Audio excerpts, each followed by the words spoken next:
The first 10 amendments to the Constitution are known as the Bill of Rights. Do you know what they are?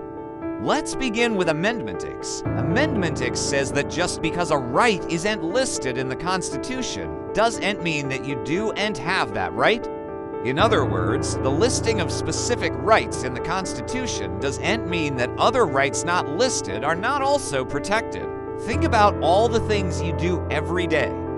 You probably have rights that aren't specifically listed in the Constitution or even in the Bill of Rights. Thanks to Amendment 9, those rights are still protected. And then there's Amendment 10. It says that if a power isn't given to the federal government in the Constitution, that power belongs to the states or the people. In other words, the powers not specifically granted to the federal government are reserved for the states and the people. Many of our rights come from this amendment. Now, just because these amendments protect our rights doesn't mean that there aren't limits to them.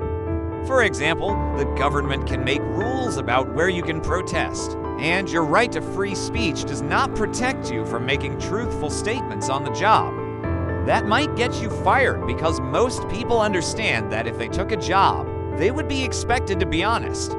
But sometimes it can be hard to know whether your rights are being violated. That's where the courts come in.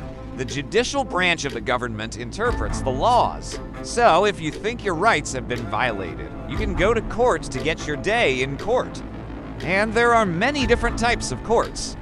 There are state courts and federal courts. There are trial courts and appellate courts. And at the top of the pyramid is the Supreme Court. Now let's look at some of the most important amendments in the Bill of Rights. First up is the First Amendment. It protects 5 basic freedoms: religion, speech, press, assembly, and petition. Let's break down the first part of the First Amendment, freedom of religion. It actually has 2 parts. The first part is called the Establishment Clause. It says that Congress shall make no law respecting an establishment of religion. In other words, the government cannot force you to follow a certain religion or to support that religion financially through taxes. Remember, back when the Constitution was written, there were people who had fled Europe to escape religious persecution. So it was very important to the framers that the new government in America did not become a theocracy or a government run by religious leaders. The second part of the First Amendment's religion clause is called the Free Exercise Clause. It says that the government cannot make a law that prevents you from practicing your religion. You can practice your religion however you want as long as you're not hurting anyone else. Next up is the Second Amendment, which protects your right to bear arms or have weapons. Many people believe that the Second Amendment guarantees everyone the right to own any kind of weapon without any restrictions.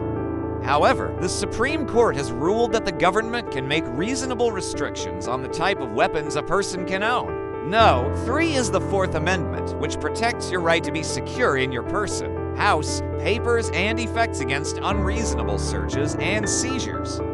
In other words, police officers can't just barge into your house without a good reason, like a search warrant. They also can't force you to let them search your belongings unless they have a valid reason and a warrant. No, 4 is the Fifth Amendment, which protects your right to due process and prohibits double jeopardy. Due process means that the government must follow the correct legal procedures.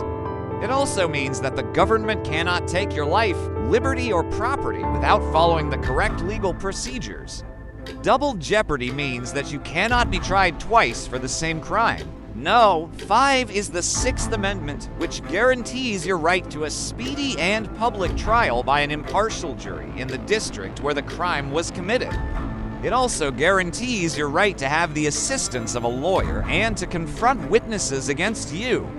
And no, 6 is the Eighth Amendment, which prohibits cruel and unusual punishment.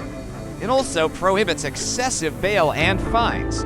Finally, we have the 10th Amendment, which says that any power not specifically given to the federal government in the Constitution is reserved for the states or the people. We talked about that earlier in this video, so those are the most important amendments in the Bill of Rights. Now here's why the Bill of Rights still matters today. It helps to protect us from the government by limiting the power of the federal government and guaranteeing our individual rights. It also applies to state governments. The Bill of Rights has been incorporated into the laws of each state. This means that most of the freedoms guaranteed by the Bill of Rights are now enjoyed by all Americans regardless of where they live. Finally, the Bill of Rights continues to be relevant today because it can be interpreted in new ways as our society changes. For example, the Supreme Court has ruled that the First Amendment as protection of free speech applies to students in some circumstances. And the court has also ruled that the Fourth Amendment as prohibition of unreasonable searches applies to police use of drones. Hey, thanks for watching. I'm from a learning channel.